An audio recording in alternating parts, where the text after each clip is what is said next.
जय जिनेंद्र। प्रभु महावीर स्वामी का जन्म कल्याणक है। महावीर जयंती नहीं है, तीर्थंकर परमात्मा के कल्याणक होते हैं, तो हमें भी जन्म कल्याणक कहना है। चैत्र सुदी 13 के दिन ही प्रभु का जन्म हुआ था। प्रभु की माता का नाम त्रिशला और पिता का नाम सिद्धार्थ था।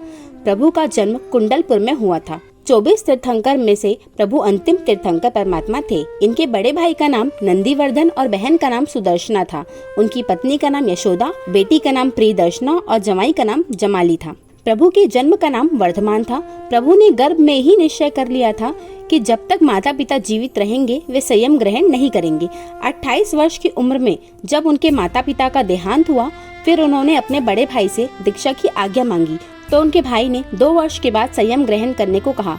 30 वर्ष की आयु में प्रभु ने संयम ग्रहण किया। 12 वर्ष तक अनेक उपसर्ग सहने और कठोर साधना करने के बाद प्रभु को रिजुवालिका नदी के तट पर गोदुहा आसन में ताल वृक्ष के नीचे केवल ज्ञान प्राप्त हुआ। प्रभु ने 4 तीर्थों की स्थापना की। साधु, साध्वी, श्रावक, श्राविका शासन की स्थापना की, वो शासन जिसके हम श्रावक श्राविका हैं। प्रभु के जगत कल्याण के इस कार्य में 11 गंधर, 14,000 साधु, 36,000 साध्वियाँ, 1,56,000 श्रावक, 3,18,000 श्राविका थी। प्रभु के अंदर सभी जीवों के कल्याण के लिए भाव थे कि शाश्वत सुख, मोक्ष सुख प्राप्त करने के पहले भी 48 घंटे तक लगातार प्रभु ने देशना दी और कार्तिक कृष्ण अमावस्या को प्रभु का निर्वाण हुआ था। प्रभु के निर्वाण के उपलक्ष्य में ही हम दिवाली मनाते हैं।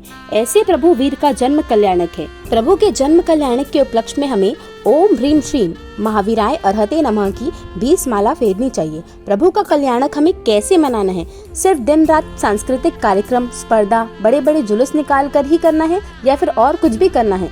बल्कि हमें तो जो उपदेश प्रभु ने दिए हैं उन्हें अपने जीवन में भी उतारना है। उन्होंने तो देशना ही इसलिए दी थी कि हर जीव उस देशना को सुनकर अपने जीवन में उतार कर अपना कल्याण कर सके। तो हमें प्रभु के जन्म कल्याणक के महोत्सव तो मनाने ही हैं, पर उसके साथ साथ जैसे हम प्रभु के श्रावक श्राविका हैं, वैसे जो गुण उन्होंने श्रावक श्राविका के बताए थे, अगर हम उसका अंश मात्र भी अपने जीवन में उतारने की कोशिश करें, तभी तो हमारा ये भव सार्थक होगा।